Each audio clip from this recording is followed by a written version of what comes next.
every woman that has sex, the next day is just like, oh, where's my morning after pill? Yeah, yeah. Oh, here's about 20 boxes. Yeah. Oh, all because I just wanted the guy to go raw dog on me. Come on. This is true candy right here. This is how she really is.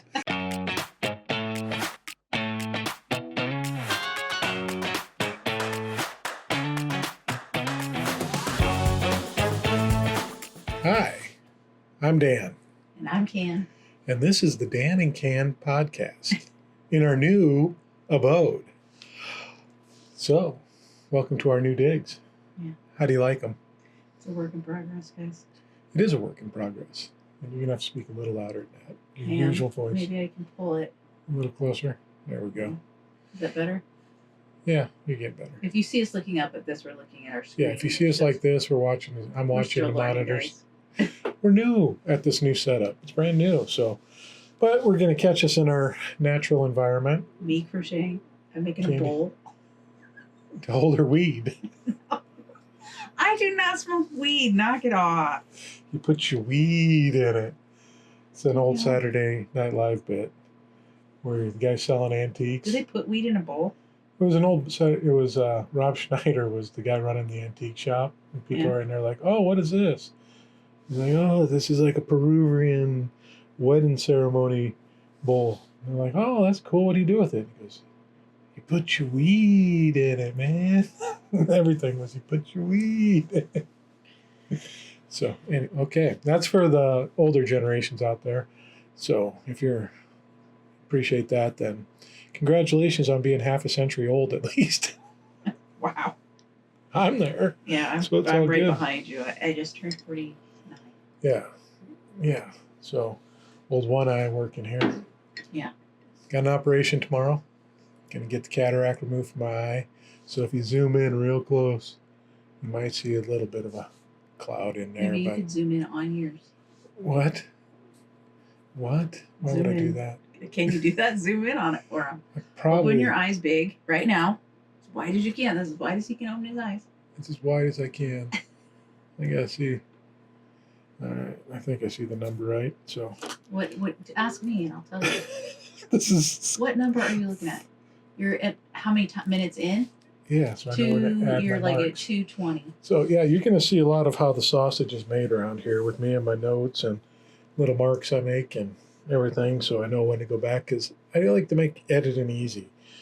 So I don't like to go back and listen to the episode right away and we're going to be one of those waste an hour doing that. We're going to be one of those podcasts that people that are teaching people how to podcast. They're like, don't do what these people do. They're doing this wrong, this wrong, this wrong. This is the black background. Not a smart choice. That was my fault. That's all right. We still love you. So I hope so too. Anywho, so we got some things going on here. Might as well just go ahead and jump right into it then. What do you say?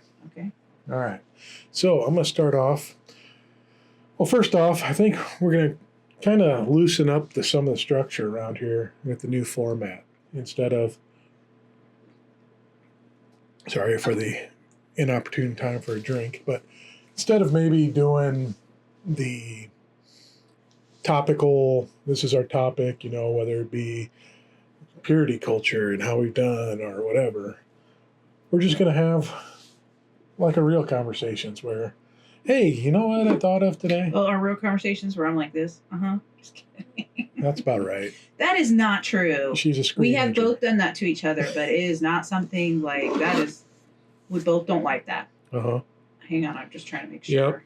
Yep. Okay. Everything's like. Yeah. Uh-huh. Silence.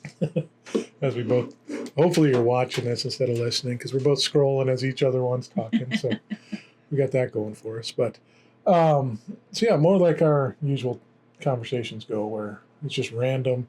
So if you have ADHD, this is the podcast for you because I told you this about ADHD. Okay, you keep saying that. ADHD, we are scatterbrained enough. We do not need a podcast that bounces all over the place. We can understand it. Yeah. But it makes we you do feel need routine and like structure, even though we kind of like. Let me rephrase okay. here. We're trying to make again. the ADHD people feel seen and not alone in this world. Okay, there's a lot of people that have it, so nobody's. But we don't want them to feel alone. Okay, this plant is bugging me because it's like bright, like. It's your plant. It's not even real. Should I put a real one in here? Then I have to remember to come water it. And I got a lot of plants to water. Knowing you'll have a giant bush so that we can't see it. No, not that type. No, that's not what I was thinking. I was like, you're making it sound like I would block our vision, and now you've gone. The way you're Heads looking in the at me gutter. is like, excuse me? You don't need to be sharing details. But anyways. I got a lot of yarn I'm trying to work through. So as Candy crochets a bowl here, we're going to just do random topics of things that pop into our mind as we go on and see how that works for us. Okay. Catch us more, again, in our natural Just state. seeing like how maybe also, how people in evangelical Christianity would say, if you leave Christianity, your marriage is going to go to shit. It's going to be ruined, right? Yeah. So let's just show the world what a partnership can look like. That's gone to shit. That's gone to shit, as they would say. Yeah. I don't know. Oh, I don't know. So, what's that say? 6:11. 6:10. So, anyways, let me start off with a little analogy from our Christian days, and I did a TikTok on this last night. I got a comment, so I'll tell you the comment, then I'll tell you the gist of the TikTok, because I think it's something we can kind of do on and off here. It kind of goes on some of the ideas I've had over the past month or so in the podcast we're doing. But the comment was, "It's coming soon," and then it had a little post. Let me see if I can pull it up here. Are you going to try to put it on the screen for them? No. That's really hard to do. You could put your laptop on that table. I could, but I'm running out of room. Yeah, here we go. So, I'm sorry. Good stuff. So his comment on my video was almost time, and then he included this photo, which said Matthew 13:49 through 50. So it will be in the end of the age. The angels will come forth, separate the wicked from among the just, and cast them into the furnace of fire. There will be wailing and gnashing of teeth. Okay. Was he joking? Maybe he was being... He could be. I haven't figured out how I want to respond yet. I like to be a little trolly sometimes with them type of responses. Yeah. But the post was on the old story of the bridge operator.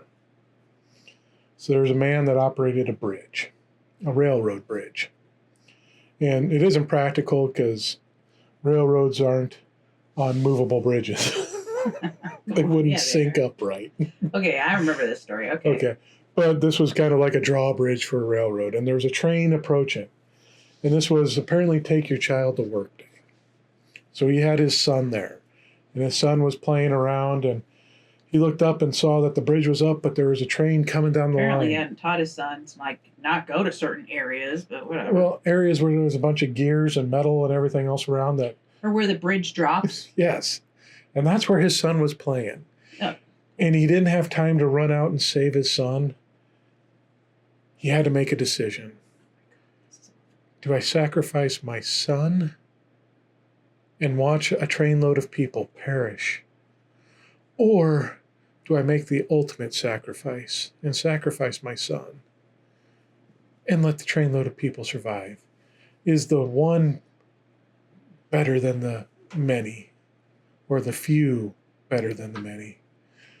And that, my friends, is the story of God's sacrifice of his son. Yeah, I'm sure we've all heard this in church before. Yes. Because this was something they were So spreading around. that's the story I brought up. And I said, that is kind of like a lot of what videos you see on social media, news, everything, where you see the clip. And it's the worst part of the clip, which is very convicting of one side or the other of whatever's happening. Yeah, somebody's getting something out of your emotional. Yeah, they're like, we're going to show you this. And you see it and you're like, wow, that guy is a douchebag. Why did he do that? It's the incident where maybe a guy gets out of the truck and starts beating on the window of the car in front of him. It's like, wow, road rage much? But you don't see anything that happened before. You didn't see the before or after. And in this case, if you saw the before of that, Well, that guy in the vehicle that's in front getting its window hit was swerving in and out, sideswiped this guy's car coming in, was cussing at him all the way down. Maybe and, he was causing yeah. trouble with other traffic Yeah. and somebody, yeah. I mean, that's true. That could happen. And I said that maybe this is the case with that story too, the analogy. And I think it definitely is the case. Okay, it's not a real story. Well, this analogy. Let me play with this because Okay.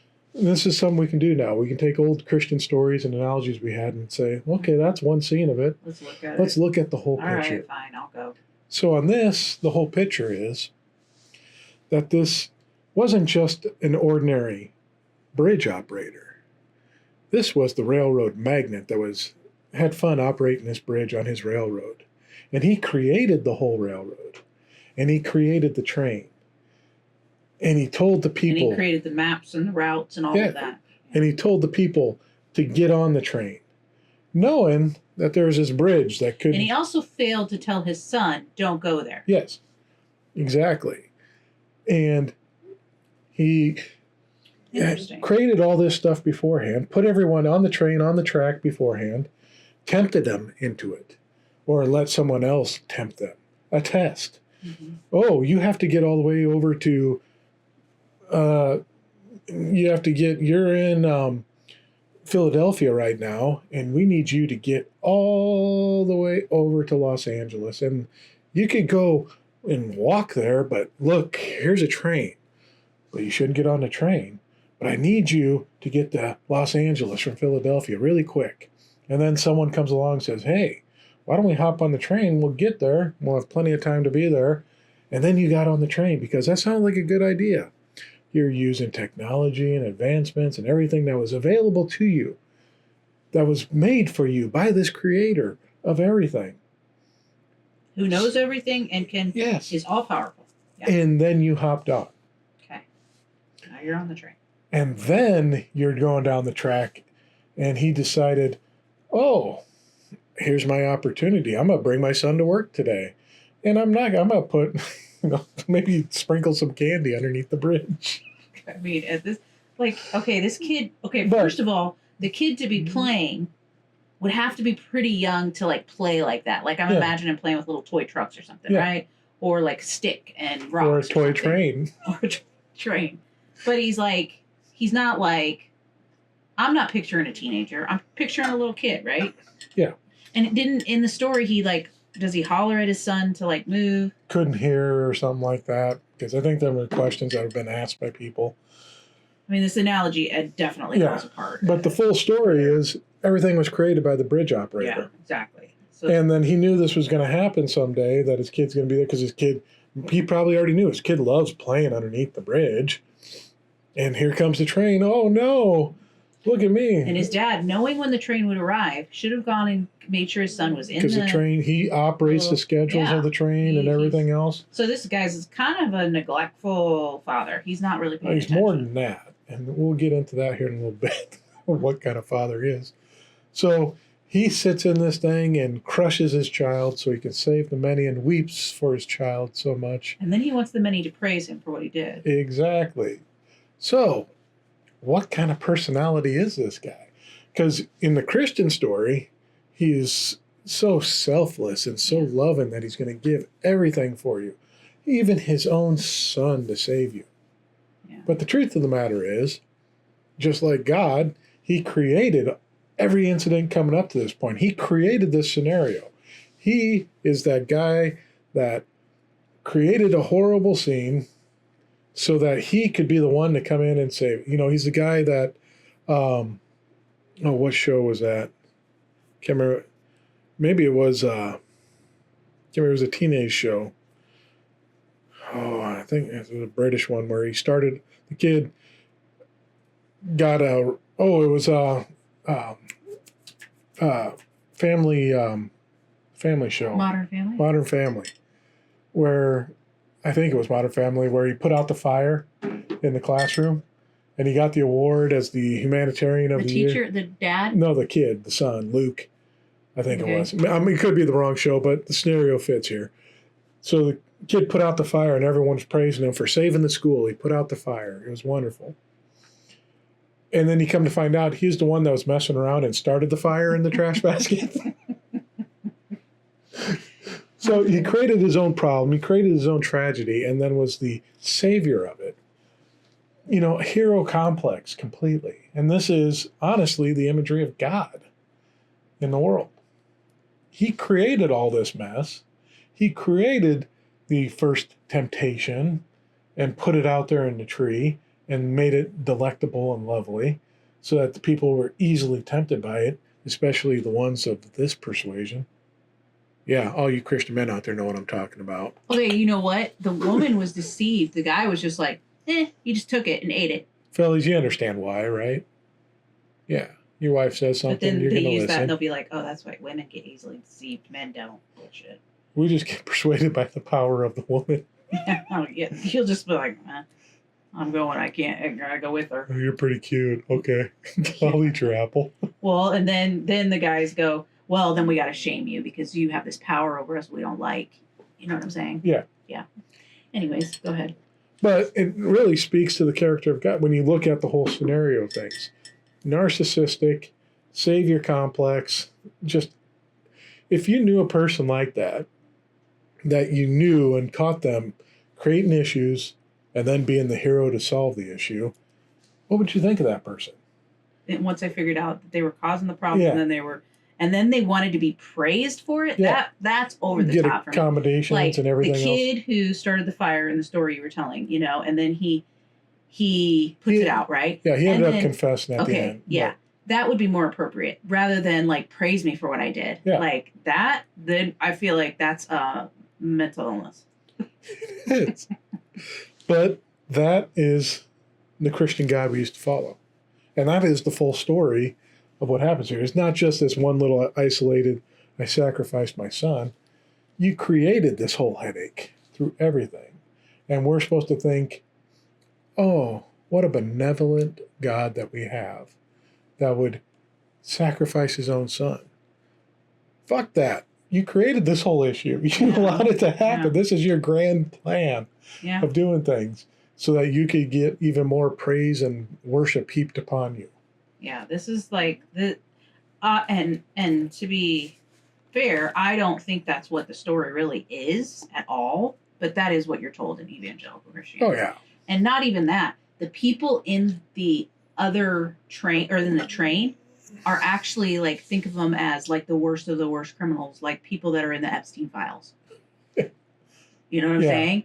Like, because basically you're told in Christianity, you deserve to die because you're so terrible. Oh yeah. And yet this innocent child Well, is maybe that could sacrificed be. for you. So we're building out this story now. So this is a convict train Yeah. that this Not is even, their, and it has to be the worst of the worst. It has to be like people I just mentioned. they all have been convicted of capital punishment. So they're going to, the train track ends at this ravine. Yeah. But this benevolent bridge operator decided, I will save all these And if people. you don't praise him for what he did, Yeah. he will eventually throw you in the ravine. Yeah. Yeah. So he didn't really, he spared you only to praise him. Yeah. And his son, back in 3 days. Yeah. Perfectly fine. Spent Better than ever. Put him in the hospital for a He weekend. knew full well his son. Like, it's so funny when people say, like, Jesus paid, he died, we're like, he spent a weekend in hell. A weekend. But I have to go for eternity if I don't believe. Yeah. That's just like, No, he spent a weekend and he for. knew it was a He weekend. spent a weekend for everybody's sins. Yeah. And just my own sins are going to cause me eternity. Yeah, exactly. His punishment. But he's for, God. That's why, Dan. Yeah, supernatural. It's just ridiculous It all is. around. It is, and it's one of them things you never think about. You because I remember hearing that story a ton, just thinking, man, that is a good picture of what God is. Like, And it it's pulls on your heartstrings. It Yeah. does, He did that for me. What? And then it was always, especially when we had kids, because then you'd look down at your kids and be like, I don't know if I could do that with Yeah. one of my babies. Yeah. And it pulls on that emotional string. Well, I'll of, tell you one thing. We'll probably taught my kid not to go to the one area where he could get killed. Yeah. And if I knew the train was coming, I definitely would have. I mean, I feel like I'm not, saying I'm the best mom ever, No. but I feel like I would be a better parent than this guy. No, if I was in church and heard that story now, I'd be like, don't worry, guys. The chimos are dying. They're going down. They are going to go down. You guys play wherever you want. That bridge isn't coming down today. I know it's on that train. And sorry, pals, you're done. So yeah, the story, it falls apart for sure. But maybe that's something we can kind of do from time to time. Think of these stories we used to hear and expand it out to what it really is, not just this one snippet of, oh, feel bad.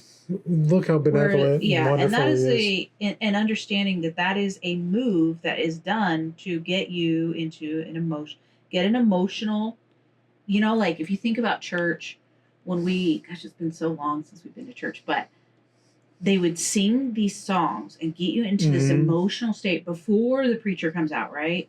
Because in an emotional state, you get them into a certain state, and that's what hypnosis. You get him into a certain state, so then you can drop suggestions in. So then he comes out and he drops in his suggestions. That was, and I've heard it from ex-worship leaders on some of these like bigger churches.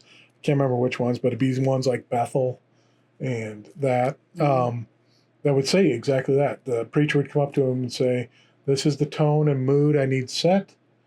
And even sometimes it would be like, keep doing the chorus until I signal you to stop, because the preacher was watching to see when people were slipped into that trance enough that he knew, all right, now I can come out with my message, and that was going to sink in and get in their subconscious and reprogram them. Yeah, and this is the thing. Like Christians are like so paranoid when, like, sometimes when I say I'm a hypnotherapist, they're like, they like stiffen up because they like think mind control. And I'm like, first of all, hypnotherapists, if they're ethical, which I would say probably the majority are, they are asking you, they're working with you. What do you want out of your life? Like, let's put those suggestions in there to get the subconscious going in that direction.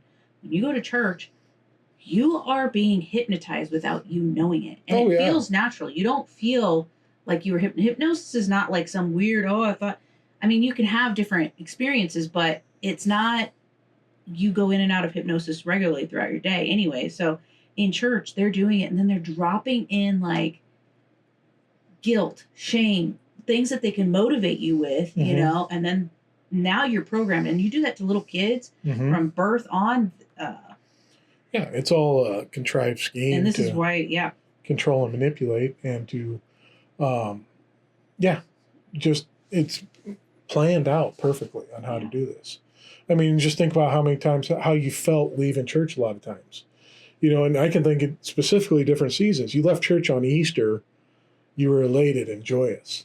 And, where we are here in Nebraska, usually it was springtime. So, of course you're going to feel good. It's sunny out. It feels. And whereas here, the week before, it might have been, 10 degrees and a foot of snow on the ground.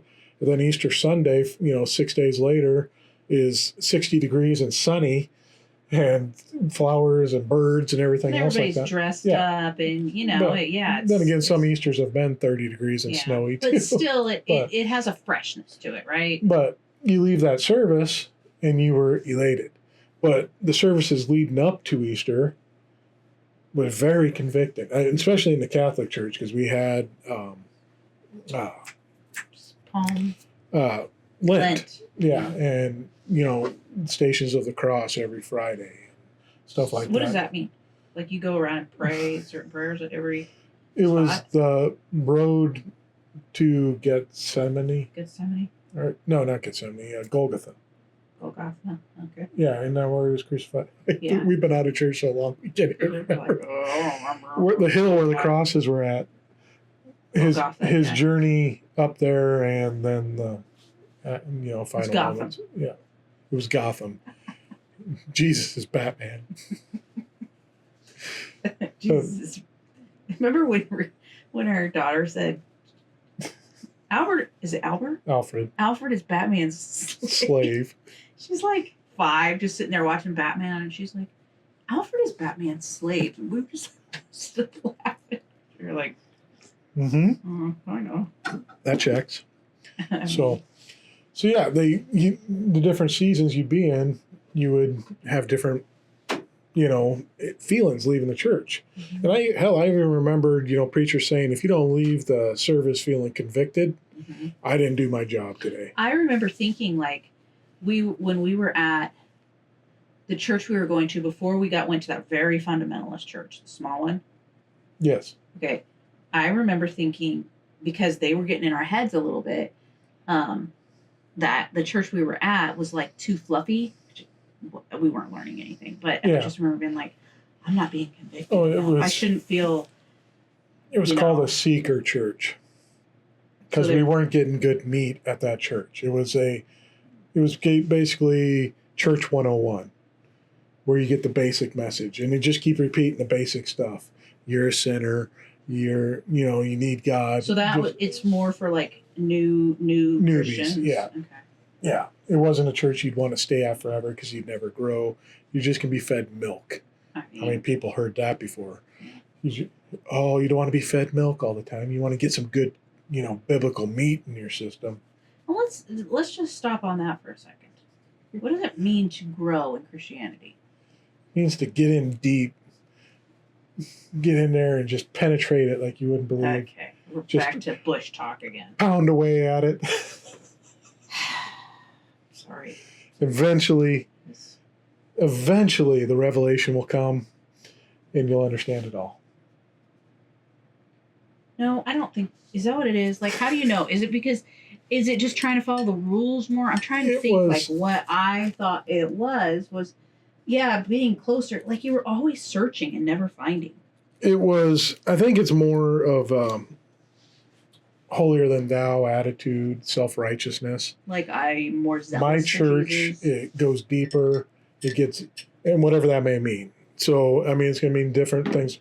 We're more active in our community. We are very big on getting out and spreading the word through the community. Or some would be, well, we're more active, diving deep into the word. We want to learn. We go verse by verse. We go by verse, the rather original languages that it was taught in. We're going to teach it from. Word by word. Sometimes it's like, oh, God. Let's focus on the word the there. Yeah. Why is it saying the? Oh, God. I don't know, because there's only one. Move on. We've been there. So I think it kind of depends on that, but it makes them feel superior.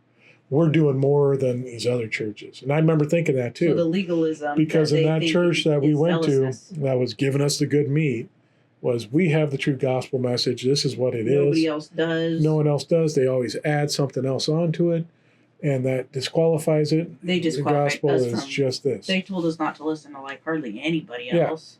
And if anyone else had one different opinion on one minor topic, that person was irrelevant and shouldn't be listened to anymore. I wonder how many people can relate to that if anybody got that deep into it. I mean, I'm sure there's some. I'm sure that. Let us know. Really, yeah. Let us know in the comments if we're in a church like that where if any respected preacher in the world just disagreed on one little thing, if they were completely banished. Yeah, if their like preacher was so controlling, like, and I think some of these little Baptist churches are like that. Some of these ones that you see people sending, the hate-filled ones. Yeah. I think they're pretty much like that. I didn't think that church was like that. I think by nature, if you're going to have attitude like that, your church is going to be extremely small. Yes, because I would agree. No one else agrees with you, and if anyone disagrees on one or challenges one little thing, you get kicked out. Mm-hmm. You're banned. You don't believe like us. You don't understand you see the true those word guys, of Jesus. Those preachers will be like, "Get out of here! You're a witch or something." Like. Speaking of which, where's Greg Locke been? Yeah, I haven't heard about him forever. I kind of like to see what he's thinking about, like what's going on in the political world right now. Like, is he still gung ho supporting, or probably? I think he got like none of these guys. I think very few will actually. I think he was having a Mark Driscoll type thing where people were starting to call him on his bullshit a little bit, because everyone that would call him on his stuff, they're automatically a witch, and don't listen to them. They're witches and they're falling under witchcraft. They don't believe what Jesus is. They're witches. They're heathens. They're devils. It's like, okay, just because they they disagree with you. exposed one thing of you. You Yeah. know, you're out here talking about the sanctity of man and woman marriage, and that it's this true bond, and yet you, I mean, you know what it would declared really your be? wife to be insane and kicked her out and divorced her so you can marry your secretary. Gosh, that girl though, she's gonna be so thankful she's out. I mean, come on, that's like I'd be like, Free at last. I would even say thank you, Lord, for that one, because like she, did they have children together? I don't know. I wasn't a blockhead. But, there was something I was going to say there, but I can't remember. So go on. Okay, I'll go on. Perimenopause. Perimenopause, and her basket's coming. I'm glad they're well. Well, let's talk about something else that we were talking about the other day. Where we were talking about this disassociation. Because we were reflecting on how when we first deconstructed and started presenting this to family that we knew, and the outrage we got immediately. The comments we got were, so you want to kill babies and you want to see Christians beheaded in the Middle East. Actual verbatim things that were told to us because we no longer believed in the Christian faith. Well, and it was automatically assumed that we were not conservative. Yeah. Because they went hand in hand, even though they would say that they didn't add to the gospel. I guarantee you their idea of the gospel was not and be conservative. They were adding to the gospel without even knowing it. Without within their actions, yeah. Yeah, but they would say that they were not. They would say it's that the they same were. thing. Like they'd say, no, you can't do anything to be saved. But it's like, damn, you're doing an awful lot of works. Or they say that. Yeah, like I heard on a radio program one time where a guy was like, the gospel was shared with this girl at school or something, and then she was like gonna smoke weed or was whatever, something like that. Like she was believed that Jesus died on the cross for her sins, but then she was smoking a joint or something, and the guy said, and then his heart was sad because like she wasn't a Christian. So it is not by it is by your works. You have to do or not do certain things. So that's part of the hypocrisy that gets so frustrating with these people. It's like they'll say someone is a Christian, and then they come out as gay, and then they're like, oh, then you're not a Christian. Or, it's like, even when I was a Christian, that kind of stuff bothered me. Because I'm like, you said that it's not by works, but then there's a lot of conditions that you got to live by in order to prove to each other that we're gods, instead of like God being like, no, you're good, you believe it. So, Yeah, and that was a lot of it, because we heard that message all the time. No, it's not by works. You can't do anything. Anything you do is like a bunch of dirty rags. And anybody that's gone deep in the word knows what that means. Mm-hmm. So anything and everything you do is worthless to God. It's nothing. It's all by Him. It's just a free gift of grace given to you. But yet there was so much shit that was put on you to make sure that you could prove to other Christians that you were on the right path, which one caused us to really put on a lot of masks. And remember rides to church or family gatherings? We spent the last 15 minutes of the ride there scolding the children and conditioning them to, we don't talk like this. I know we talk like this at home, but you don't make these type of jokes. You don't act this way. You don't do this. Because our kids weren't swearing or anything like that. We just have very... We've always enjoyed like sarcasm. And sarcasm and some sass from our kids. Like we've never been super strict on some things. There was other things that we were strict about. But it's like, and we would just... we'd kind of get on them like, you have to behave a certain way, and mostly to save our own reputations. But the reason for that was to prove that we were Christian. We're doing it right. We're trying. And trying. If our kids were acting up, that would prove that we were straying from the path somehow. We weren't biblically raising our children. Well, and when we were homeschooling, there was even more pressure because it's like, oh, your kids, they better be well behaved. And then people would quiz them on, like the kids now that they're in public school, if they ask, where do you go to school? No, the kids, they'll ask the kids, oh, what grade are you in, right? You're going through a checkout line. They tell them nothing. Oh, you like school, blah, blah, blah. If you're homeschooled, I don't know if because you didn't like take the kids out too much, No. like they start quizzing them on math questions and history questions. And Yeah. it's like, so you have to your kids have to be freaking geniuses. Oh, and we dealt with know, that too. We had the one That was uncle, annoying. my uncle, that every time we'd meet up with him at Christmas or whatever, it was a constant quiz. Yeah. It's Well, how are they doing this? What are they doing there? Well, why don't they get to play in sports? Well, how does classes work? Yeah. Oh, But he was constantly quizzing us on, just like, don't worry about it. which is really annoying. And So, it's yeah, like, we were getting proven on both sides of it. Yeah. What's going on. So, but yeah, they had all these rules just to prove your Christianness to other Christians. But in this idea of, you have this viewpoint like we were told, you want to kill babies, you want to behead Christians, you're for that now. It's like, okay, no, but it was that mentality of, if you don't have Jesus, which one speaks so much. No, and it wasn't that we didn't have Jesus, because we were still very much believing in Jesus and worshiping Jesus at the time. We were just saying that Jesus had returned. That's all we were saying. Yeah, but that was a key to them, that we didn't believe in their Jesus anymore. We were believing in something. Yeah, something. Completely off the wall. Yeah. We had slidden off the rails. Yeah. But it was this automatic assumption, one, that if you don't believe like us, then automatically you're going to go to the utmost depravity of everything. Yeah. Which says more about them. Because if they It's like, truly believe this the only that, thing that's keeping you from doing exactly. some nasty stuff, dude. Then by all means, stay in your Christian. faith. Yes. Do not change. That's the only thing that's stopping you from doing horrid things to other people. Yeah. And a lot of Christians do talk like that. I do hear that. Like, people are like, basically they think like atheists have no morals. And I know atheists. There are some atheists that I have met that are so much more kind and thoughtful than a lot of the Christians I know. So, and more unconditionally loving. Like, even if you don't agree with them, they'll still they care about you. Because I have found in our experience that there are a lot of Christians. I mean, I don't know. I'm sure a lot of you can relate to this. And I know, like you and I have experienced this. We just lost so many relationships because we stopped believing like them. Then they were like, you're garbage. They want to distance themselves from us because I guess it hurts too much, or they have to actually think like, do they deserve hell? And then they would have this little crisis of faith where they'd have to work through it. But instead of work through it, we just won't talk to them anymore. And then we can keep these stories that we make up, and we can spread stories like they like to kill babies and they like, Yeah.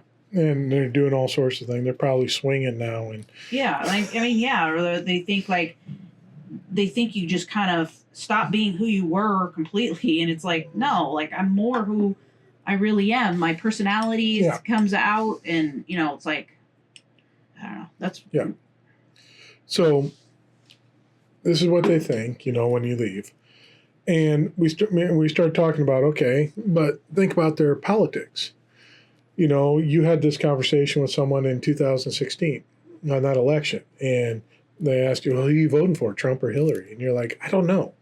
I don't like either of them. And the comment that came back to you was, you vote one issue. If you don't know, you vote this one issue, and that was abortion. Yeah.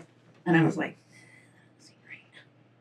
So they compromise. And I didn't vote for Trump, I will tell you. I've never voted for that guy.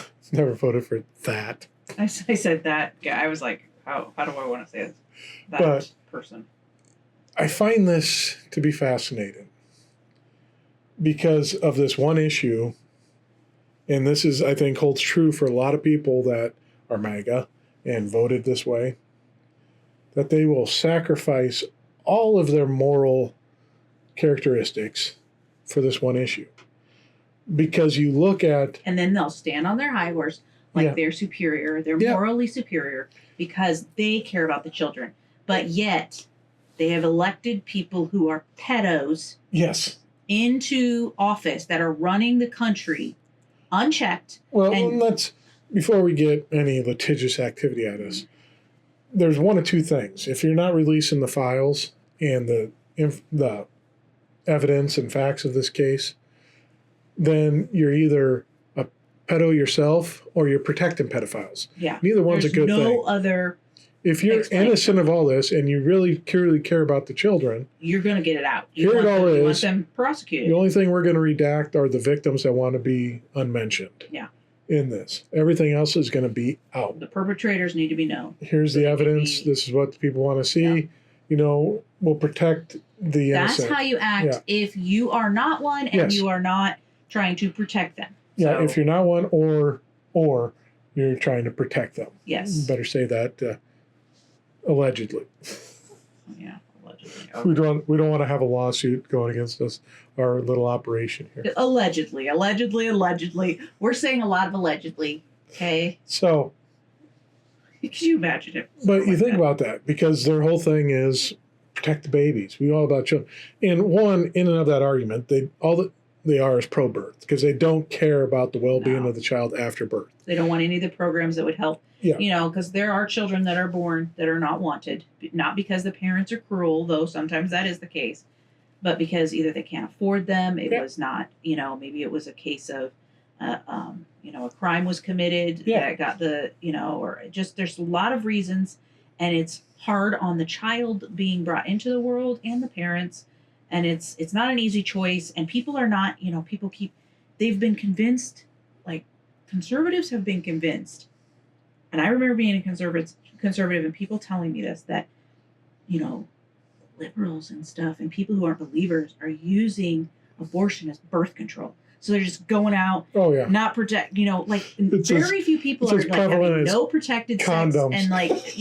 And you'd have so many STDs. There's that's anybody who's out having sex and at least knows something is trying to protect from getting STDs at least. You act like they're just like, oh, and I'll just get an abortion. Like, it's just not invasive. It's invasive to a woman. It's every woman that has sex, the next day is just like, oh, where's my morning after pill? Yeah. Oh, here's about 20 boxes. Yeah. Oh, all because I just wanted the guy to go raw dog on me. Come on. This is true candy right here. This is how she really is. She's taken off the mask and she's talking about raw dogging. That could be the opening clip of the episode. Oh, God. So, anyways, they sacrifice a lot of their morality for this one object, one subject, this one topic, this one issue. And it just... And then claim moral superiority. Yeah, moral superiority. And it's like, well, wait a minute. You're supporting someone that's been accused you don't care about the children. Don't sexual assault. Yeah. That is being accused of... He has to be... I don't care. He has to be a pedo, or he has to be protecting them. Yeah. So that's the kind of person that is in office, because he did not want to get these released. Yeah. So what was the reason? To protect other people? Yeah. Okay, you're protecting pedo. He wasn't doing it to protect the victims, because their names could be redacted. No, yeah. So it's just like, there's no other explanation for that you either have someone in there who has done horrid things to children, or is protecting people who have done horrid things to children. That's who's in office. That's crazy. Yeah. So if you're really truly about protecting the babies, then protect the babies, and don't vote this person in that's going to protect people that are going to harm babies down the road. 14, 15, 12, 8-year-olds, whatever it may be. Is that how young some of these kids are? I don't know for sure. I don't read the files. I just get secondhand information from TikTok, which I think is a reliable source. Okay. If you say so. Moving along.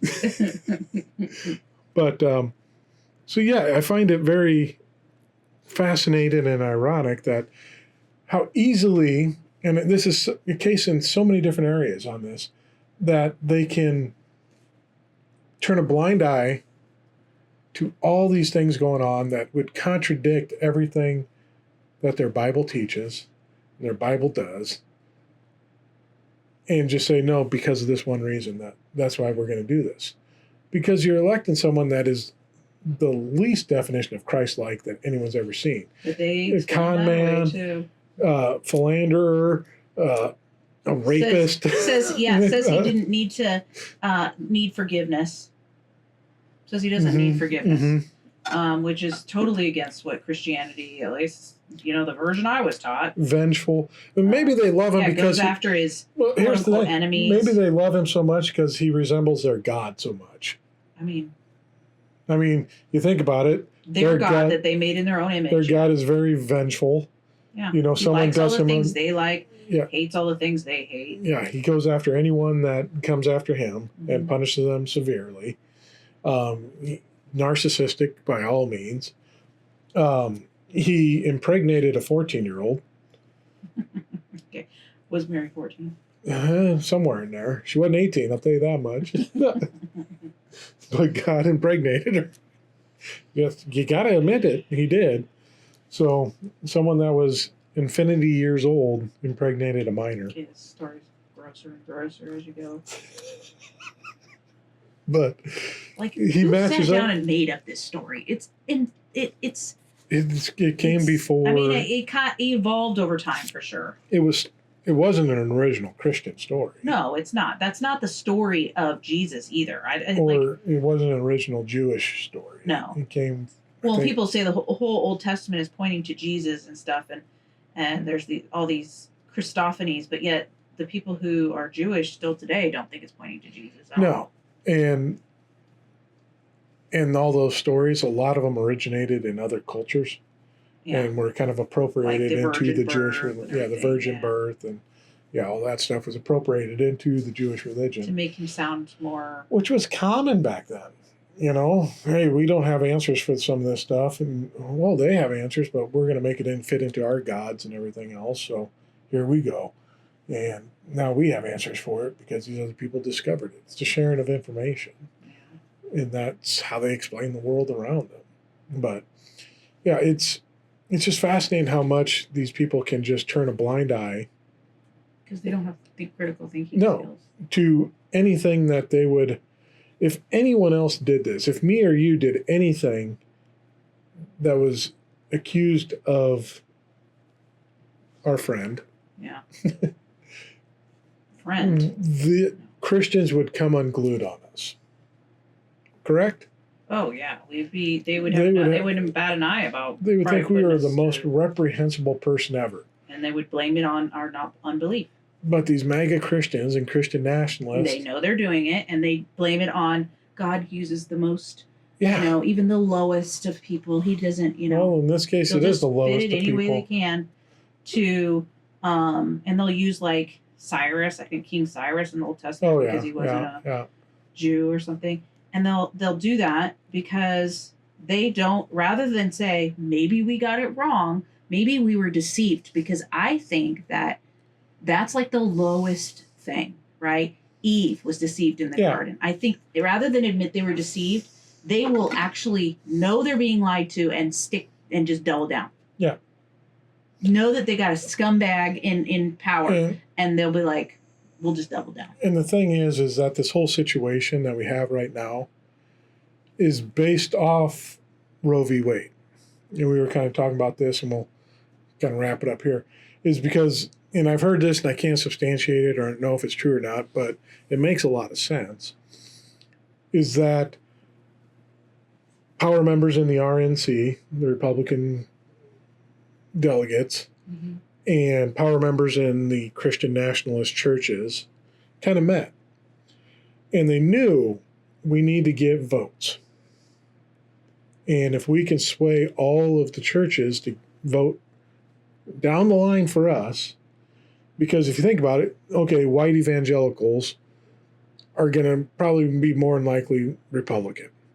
But you have a lot of black Christians and Hispanic Christians and Northeast Catholics that are very liberal and stuff like that. How do we get all these people on the same page to sway this Christian vote, unite the Christian vote on one thing? And the pastors and Republican leadership said, we'll get a candidate in there. And they said, if you can turn Roe v. Wade, we will preach and get people to believe in supporting your candidates and put them in office. Is this a theory you have? I heard it somewhere else, so it's not mine. But it's something I've heard before, that they kind of came together. I know that I remember when we were first deconstructing, I remember hearing rumors that the Southern Baptists, I don't know if it was a Southern Baptist, but down in the South, they were actively going around trying to get preachers involved in politics. That was Shiny Happy People. It was, I can't remember what it was called. It was what the Duggars were involved in, whatever their group was. Okay. Because I remember those rumors going around. I was like, well, that's strange. And I didn't think too much of it. But. It was a Southern Baptist offshoot. And it was a special, I can't remember what the fundamentalist, the IFB or something. Yeah, something like that. And their whole thing is that we have to take control of the country. And the way we're going to do that. Our way is the only way. The way we're going to do that, because the country was falling away from Christian principles. Okay. Yeah. And the only way to get Christian principles back into this country was to legislate it. And the only way we can do that is, one, we have to have this multi-pronged attack of, we have to have a shit ton of kids. So you have the Duggars. So we'll populate ourselves by kids. having children and training them up. And we're going to train those kids to have more kids and all these kids. And then we're going to teach them to be politically active. So that this whole generation, which is coming true now, which we know some is going to get doing that. Involved in politics and get their names out there and then start getting elected to office, so then they could rule by their theology. And they will follow what we've programmed them to do. Yeah. And I mean, you get them when they're young like that, and you program them. And you have a shit ton of them. Well, and Josh Duggar got up in there, and then he was... Well, Jim Bob was running for office in Arkansas. He failed miserably, but he was having a shot, and I think some of this shit started coming out about him. Well, and we know people that are Christian, but they're not fundamentalist Christian, and they think that they want these people in power. And I'm like, no, you don't, because they don't like your type of Christianity. Yeah. They will make you shit. They will legislate their type of Christianity, so you'll have to follow it, and it won't be what you want. Well, because some of these places want, they want you to behave very differently than even these Christians. It's like everything else, okay? We have an enemy now. It's everyone that doesn't believe in Jesus. So everyone that believes in Jesus on this side, we're going to attack all the non-believers. But what happens when you get rid of all these non-believers and subjugate them? Okay, now we're fighting for power. Who's in control here? I'm right. So then all of a sudden you start getting wedges in there. Well, the Catholics are wrong, or the Catholics say, it's not even at unbelievers and not. It's not right now. It's at conservative versus liberal. Yeah. Or anybody who's not conservative. Yeah. So the enemies are everybody else. Which in their mind is people that believe in Jesus and people that don't believe in Jesus. Yeah, that's true. They do unite it that way. But it's like, what version of Jesus are you believing in? Yeah, you're right. Be the next break. And then whoever wins that battle is going to have a battle within theirs. And it's going to be just like the churches that you see around here. This is why you have 15 million different denominations in America. Well, and this is why. Because we can't agree on anything. And then we separate. And the other ones are completely wrong. They're heretics. We're the right ones. And that's why in that, that saying, that quote, I don't remember who it is. A guy said, they came for, the liberals, and I didn't, they came for the Jews. They came for the Jews. I didn't say anything. They came for the LGBTQ. I didn't say anything. Then they came for me, and there was no one to speak up. Yeah. And it's like, that's what's going to happen. It will eventually, if it's left unchecked, it will get to the point where they're turning on one another. Speaking from our experience, it won't stand forever. We know Catholics. We know some evangelicals. And we know they don't like it. Well, the Catholics are kind of obtuse to it all. The Catholics think evangelicals think that they don't like them. They don't like them, but they think they're just weird and they're not right. No, Catholics think that about evangelicals. Yeah, but evangelicals think Catholics are evil. Yeah, evangelicals think. We had people tell us that they were the whore of Babylon. Yes, exactly. The Catholic Church. And the Catholics don't understand this, and they just think the evangelicals are weird, money-grubbing freaks that are out there just trying to televangelize and steal everyone's money. Yeah, that's what they think. That they're not really believers because we have Mary protecting us. Amen. Hallelujah. St. Joseph, protect me. So the evangelicals are definitely like Catholics are evil. They're wrong. They worship a foreign entity in the Pope. They confess to the priest. It's all wrong. It's all evil. They're the bad people, and they're going to be going. Mm-hmm. But they're operating together right now because you have J.D. Vance is a Catholic. Mm-hmm. Okay? So they think, all right, we got Catholics in here, we got They're some, all working together. and there are right now. Catholics in power, but there are also evangelicals in power, and they're not recognizing that there's this hatred between the two of them. Mm-hmm. And the Mormons, LDS, they're just these lunatics that created something 200 years ago because some guy found some dishware in the dirt, or claimed he found it, and then he doesn't have it anymore because the angel took it back from him, and he got the special code of the new Egyptian language that was never revealed to anyone else but him, and that these revelations who are says probably like, oh yeah, you can have lots of wives. yeah, and No it's a bang fest. So then they're sometimes like, well, yeah, we agree with that. No, we don't agree with that anymore. Yeah, and they keep changing what God is okay with.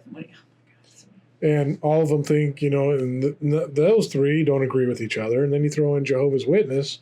I doubt there's too many Jehovah's Witnesses at power right now. Not right now. But they do have a powerful system that they hide a lot of. I think Jehovah's kind of just operate outside the realms. Yeah, maybe. Like some of them. Well, because they're people just consider them kind of weird. Yeah. They don't, They go door to door and constantly bother people like the Mormons. People like, oh, there were, they're so legalistic. I'm like, there's a lot of legalism in evangelical Christianity. So these people don't think the other ones are true believers. So when you have a theocracy, if you have them four groups competing, only one's going to survive. Yeah. And then everyone else is going to have to conform or be punished. Yeah. So it's not. Even though we've heard pastors say, like, you can just pretend to be a Christian then. Yeah.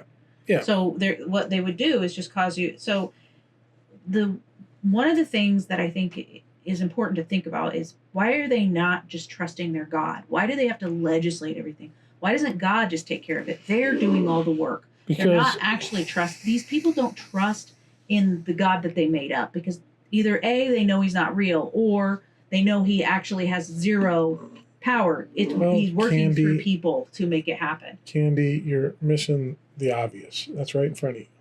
What? God created these ice storms. They'll say free will.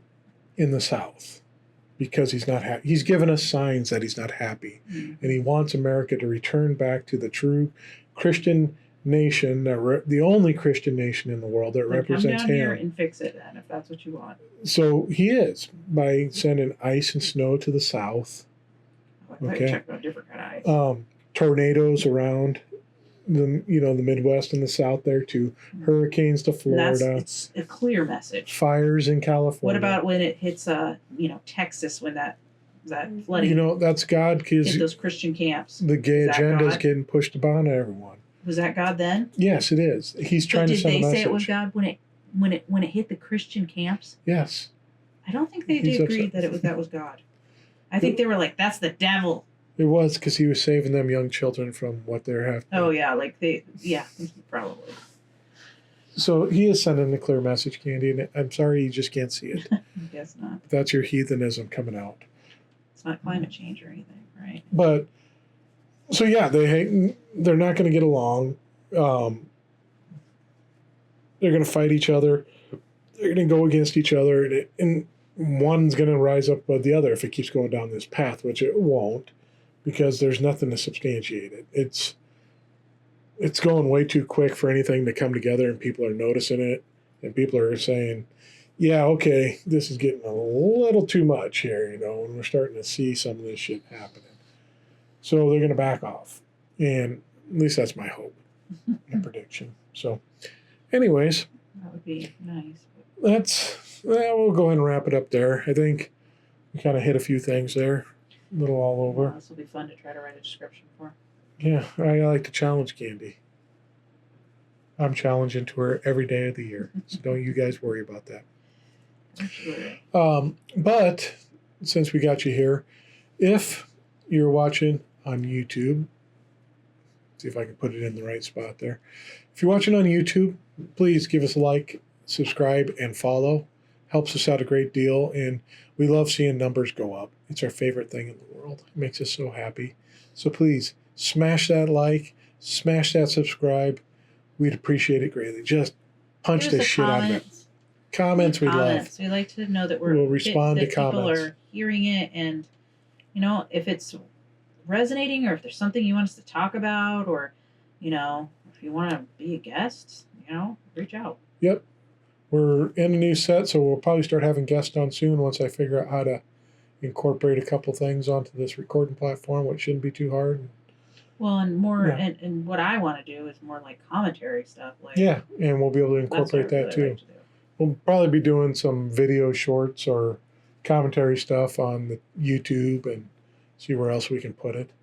But speaking of other places that we're at, if you're following on a audio streamer like Spotify or Apple, go ahead and give us 5 stars there. That helps push us out, gets us going and in other people's ears. And leave us a comment there too. When we get comments there, we respond to all of them also.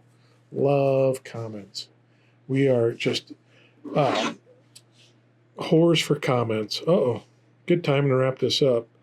Texting. Practice is over. So, and then the other thing is, go down below. Got to figure out how to work this. In the description, at the very bottom of the description, everything, we have our links. Just put it right in the middle. Put what in the middle? When you're telling them what buttons and things. Yeah, well, the only button I put up is the YouTube one. Hmm. So if you go down below in the description here on whatever you're listening to, and we'll have our links to stuff that we have going on. The main link is danandcan.com. You can click on there and it'll get you all the other links that we're associated with.